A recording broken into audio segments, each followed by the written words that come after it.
Ya, selamat datang di channel gua Green Mobat dan ini video ketiga kalinya ada seronggok direktur ASKI Animation Studio pada background. Jadi tolong dihiraukan dan tolong nanti editornya jangan dibikin muka gua doang videonya. Ya, ya ini kayaknya video kelima yang sudah bekerja sama dengan ASKI Animation Studio. Dan mungkin masih ada sekitar 8 video lagi yang gue bakal kerja sama dengan ASKI Animation Studio. Oke, bahasan kali ini tentang fenomena sosial. Ya, temanya fenomena sosial. Ya, ini tentang anak kecil yang depresi karena HP-nya dijual oleh orang tuanya. Oke, kita bahas dulu mungkin agak serius ya untuk bahasan kali ini.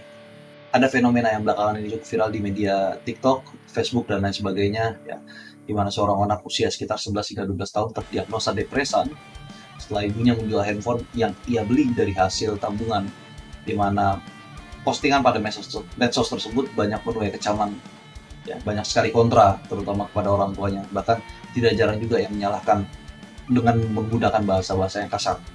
Sebelum masuk pada hujatan-hujatan yang gua nggak mau bahas soal hujatannya gitu kan. Kita akan lihat mungkin latar belakangnya memang kondisi ekonomi keluarga tersebut yang bisa dikatakan agak kurang ya, agak kurang beruntung dibandingkan mayoritas orang di Indonesia atau mungkin mayoritas orang atau bahkan mungkin orang-orang yang menonton video gue sekarang.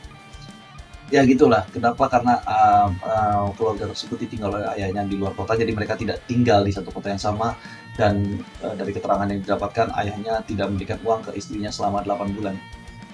Dan anak tersebut sebetulnya sudah mengizinkan ibunya untuk menjual handphone yang ia tabung gitu. Mari kita bahas secara pelan-pelan, secara santai. Jadi ingat ya, anaknya sudah memberikan izin kepada ibunya. Gue bukan mau membenarkan, tapi ini sebagai contoh kalau sekalipun anak itu sudah mengatakan boleh, belum tentu hatinya itu ikhlas dan lain sebagainya. Ya, jadi mungkin kita bahas dulu. Definisi dulu ya mungkin. Apa sih depresan? Depresan itu secara singkat ya, itu kondisi psikis di mana individu tersebut mengalami depresi akut. Depresi sendiri bisa dikatakan tingkat yang lebih fatal, lebih dari stres. Jadi gitu. Dan tidak jarang orang yang terdiagnosa dengan depresan ini berakhir di rumah sakit jiwa atau masuk berita dengan kondisi yang tergantung. Singkatnya sih seperti itu.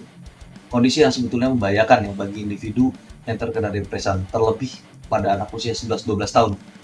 Kondisi tersebut bisa saja tercapai oleh siapapun ya, bila memang orang tersebut atau individu tersebut terus-menerus menerima tekanan dalam jangka waktu lama dan tanpa mendapatkan solusi yang jelas dan tidak memiliki support system yang tidak mendukung, ya, apalagi kalau anak usia di bawah 12 tahun. Ya intinya gitu, dimana regulasi hormon dan regulasi emosi anak tersebut memang tidak sempurna, bukan tidak, belum sesempurna yang sudah dewasa yang usianya mungkin 21 tahun ke atas lebih. Kondisi lain yang harus diperhatikan adalah pada psikologi perkembangan anak 12 tahun. Seharusnya anak ini masih masuk dalam usia belajar, usia bermain, dan hanya diberikan sedikit tanggung jawab. Jadi bukan sesuatu yang besar gitu, yang kayak yang ya itulah yang kayak ada di alami oleh anak tersebut. Jadi ada banyak sekali faktor ya. Jadi hal ini harus diperhatikan sebenarnya oleh seluruh orang tua, bahkan sudah harus dipertimbangkan sebelum proses pembuatan anak tersebut, ya, dimana bila proses tersebut terganggu maka anak bisa saja dewasa sebelum waktunya, yang mungkin bagi orang awam bilang oh bagus dong, anaknya dewasa sebelum pada waktunya, anaknya dewasa lebih cepat dan lain sebagainya. Sebenarnya enggak, karena uh, punya efek-efek tersendiri. Jadi kayak apa ya, ya mungkin sebagai contoh ya, people pleaser gitu, atau yes man, atau bahkan anak bisa menjadi seorang yang attention seeker gitu. Ya itu banyak lah gitu, lu bisa cari sendiri di jurnal-jurnal di APA, NCPA, dan lain sebagainya gitu. Gue sendiri gak bakal bisa menyalahkan orang tuanya, walaupun hati ingin berkata kasar ya, jujur ya, gue pengen berkata kasar gitu ya, tapi gak bisa gitu, karena ya mau gimana gitu kan, ya tanpa membicarakan tentang agama ya, uh, gimana ya, orang tua yang tidak mampu bertanggung jawab terhadap tumbuh kembang anaknya yang patut dipertanyakan. Sekian puluh tahun hidup tidak ada perkembangan dan planning jangka pendek ataupun jangka panjang yang menyebabkan anak tersebut terjebak pada kondisi kemiskinan struktural dan akhirnya terdiagnosa depresi. Nah, solusinya gimana gitu? Jadi kalau gue sih lebih pengen cari solusinya ya, daripada kita ikut menghujat dan lain sebagainya, atau bukan gue yang ngalamin. bukan gue yang menjalani dan lain sebagainya, gue nggak tahu kondisi real di lapangan itu bagaimana 100% gimana.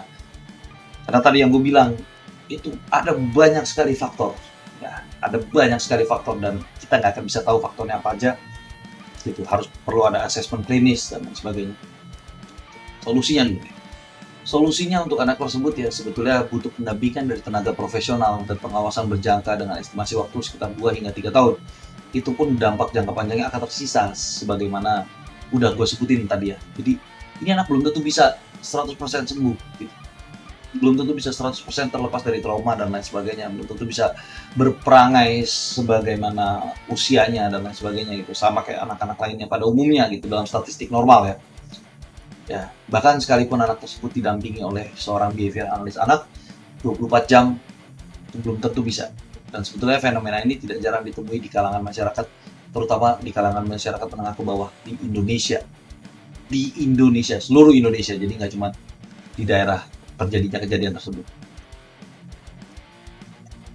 Solusi lain yang mungkin bisa minimalisir resiko hal seperti ini, ya apa ya, mungkin bisa sih dari bantuan dari pemerintah ya, bisa membuatkan wadah untuk edukasi sosial tentang manajemen keuangan dan manajemen perkembangan dan pengawasan pembimbingan perkembangan anak, di mana hal tersebut diharapkan ya mampu mengurangi dampak negatif dari kemiskinan struktural dan kesalahan dalam pola asuh anak.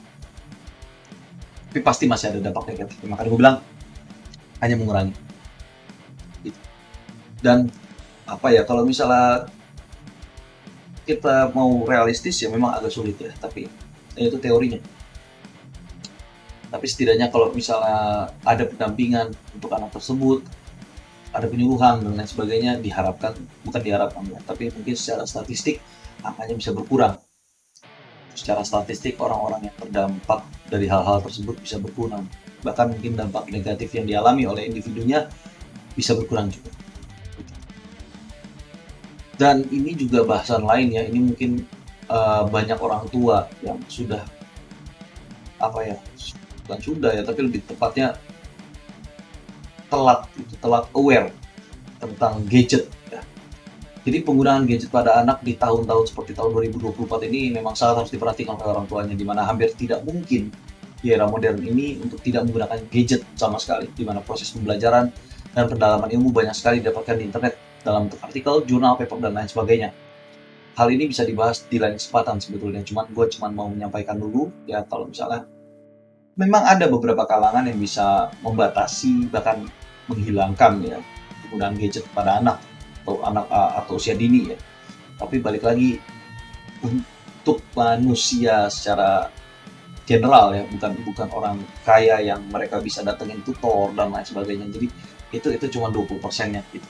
20%-nya aja gitu. Tapi manusia in general gitu, gadget entah TV, entah handphone dan lain sebagainya itu memiliki peran yang cukup baik. Jadi seperti pisau bermata dua sebetulnya.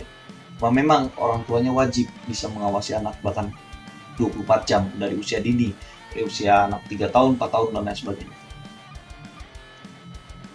Jadi mungkin itu ya bahasannya, dan ya, udah jam 3 pagi sebetulnya. Mungkin kalau ada kurang dan lain sebagainya bakal gue bikin bahasan selanjutnya juga, atau mungkin kalau ada pertanyaan atau gimana di kolom komentar bisa ditanyakan. Sebisa mungkin gue jawab pertanyaan. Sekian dari gue, Big Obat out.